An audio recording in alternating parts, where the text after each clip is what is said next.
Hello, my name's Eloise Lally and I'm excited to be able to share my concept sketch of Arminio with you.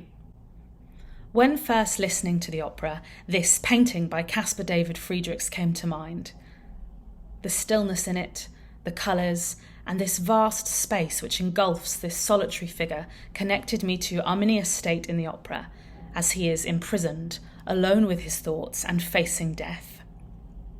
To me, Arminius represents an idea of freedom, embodying values of valour and duty.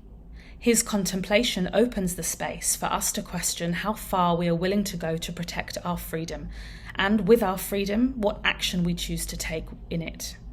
His presence feels important, and I would like to explore how he can be consistently visible in the space. Perhaps he is free to roam throughout the stage during action of the other characters, detached from their reality and inhabiting a more psychological space. His presence frames the other characters' morality, their dilemmas, the decision-making that happens in their world for the audience. A couple of images I had were that he could perhaps be elevated on another level, or that he comes to sit down at the front of the stage, observing the other characters as if they are speaking to him from within his consciousness. This image also inspires the atmosphere and the aesthetic that I would like to achieve in this production. Being the first time in over 200 years that this music will be heard at the Opera House is a real thrill, and so I believe there must be clarity in the storytelling, space in the design for the bodies and the voices of the performers to be the primary communicators of this story. I believe that theatre is an imaginative space with infinite creative possibilities, and so I'm interested in creating a theatrical language of poetry and of symbolism to communicate the events and worlds of the characters. As I've been thinking about the world of the production, two layers have been identified. The first sits in the external physical environment of the battle which is taking place consistently through the opera. This is this extraordinary moment in history, with the Roman Empire at the height of its power being defeated by German tribes, led essentially by a rebel warrior on German soil. The second layer is where the dramatic action is held, and this exists in intimate and interior spaces, centering around the family drama which is at the core of the action. The presence of this ongoing battle is important, and as a consistent reminder of what's being fought for, and an embodiment of the themes of loyalty, duty, and the nobility of death, which are constantly called into question by the characters throughout the piece. The idea of this external world slowly seeping into the interior castle space is something I would like to explore with a designer.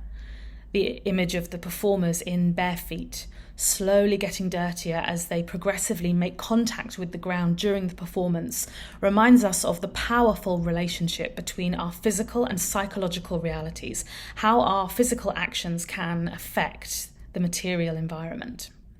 This image of Devlin's set for Hamlet has been a good source of inspiration for this idea.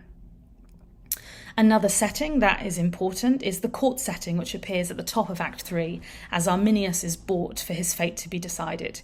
This is a very decisive and dramatic moment in the action, where this private space is now accessible to the public and contains a mix of characters from the ministers and from the public setting. As I've been thinking about this particular space, I've been thinking about the dynamics that can be set up within a circular space. I've been thinking about Pina Bausch's The Rite of Spring, where this moment exists, a very powerful moment in the piece, as inspiration for this. The circle is a democratic space where conversations around diplomacy, justice, and persecution can be held, as well as questions around who holds power, both inside and outside of the circle. Another theme in the opera that I've been exploring is the conflict between thought and action, and these two camps are manifested in the relationships between the siblings Sigismund and Tusnelda. The women in this opera, they know what their morals are, they live by their beliefs, they take action and they drive the plot forwards. They're impassioned and able to very quickly act on this. You can hear this musically in Tusnelda's first aria, Scalia Amori Sangue. The women sit in contrast to the male characters, Sergestes, Varus, and Sigismund, who all exist in stasis, gripped by indecision and immovable. The idea of thought being male and action being women is something which I'd like to explore. This image of Vicki Mortimer's design for Lucia de Lammermoor shows simultaneity, where the female characters are given equal weight to the male, with the revelation of their continued action being revealed on stage to the audience. This is an idea that I've been thinking about also for this production.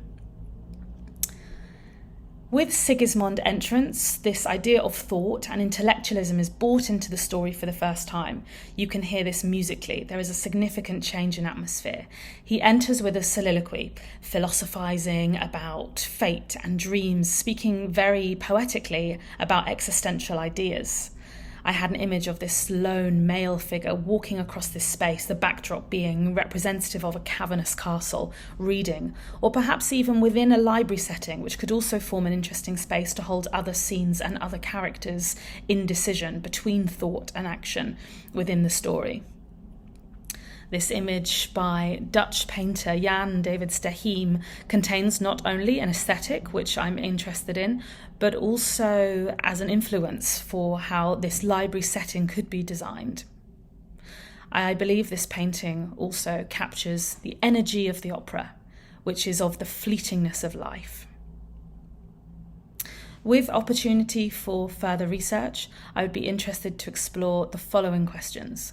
Firstly, the absence of the mother figure, creating a backstory for Tisnelda Sigismund's mother, and also Segesti's betrayal, to consider the events which lead up to this moment before the start of the action of the opera. Thank you for listening to my presentation and for considering my application.